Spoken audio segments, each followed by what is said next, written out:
Hörmətli cənab prezident, hörmətli qonaqlar, xanımlar. Dear Mr. President, dear guests, ladies and gentlemen, first of all, Mr. President, I sincerely welcome you to Azerbaijan once again.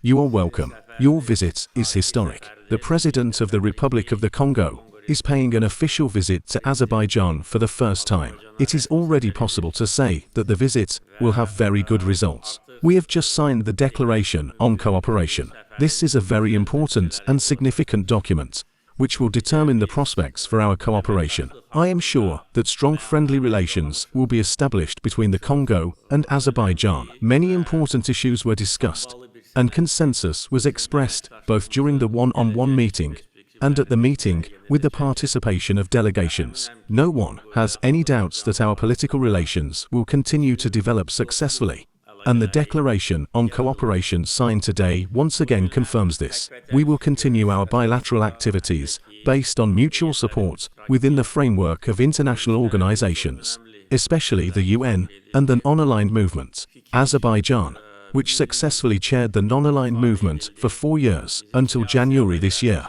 has always felt the support of the Congo. The Congo has always supported our initiatives, and, as a result, the institutional development of the non-aligned movement was enabled during our presidency. The parliamentary network, the youth and women platforms were created during our presidency. Today, the non-aligned movement is a stronger organization than it was before. I think it is in the interest of all of us to increase the role this organization plays on a global scale and in the processes going on in the world. The non-aligned movement is the second largest organization to the UN, with a total of 121 members. We have had a broad exchange of views on the future development of this institution and this movement. I must also state that during Azerbaijan's chairmanship of the non-aligned movement, the issues of struggle against neo-colonialism were among our top priorities, and it remains the case today. This area is of particular importance among our foreign policy objectives. Some time ago,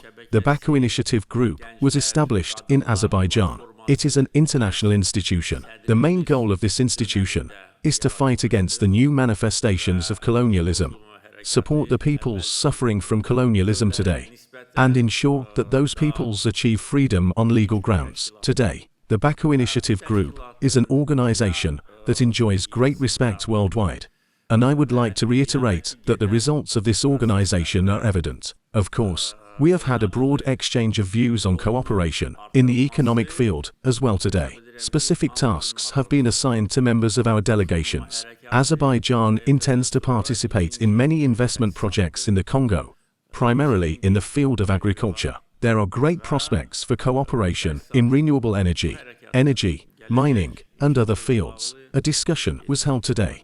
Relevant instructions were given, and I am sure that our representatives will be in close contact with each other over the coming months. I must also state that on the eve of the official visit, in order to prepare it well and achieve good results, the visits of delegations from the Congo to Azerbaijan and from Azerbaijan to the Congo were also organized. Those visits also demonstrated that there is a very good basis for our strategic cooperation. Another issue was also discussed today. Mr. President recalled that during the Soviet period, students from the Congo studied in higher schools in Azerbaijan. We want to restore this tradition, and relevant instructions have been issued. In a nutshell, this is a historic visit, and not just because it is the first visit. I think that from the point of view of content and essence, this visit can be described as historic. A new page is opening in the relations between our countries. We have shown our political will, and I am sure that we will achieve the implementation of all the agreements reached with joint efforts. Today,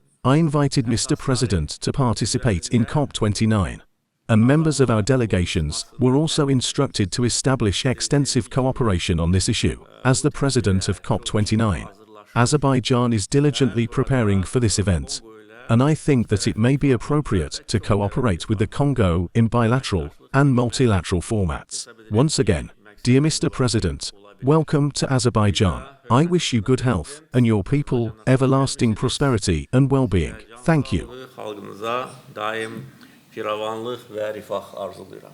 Sağ olun.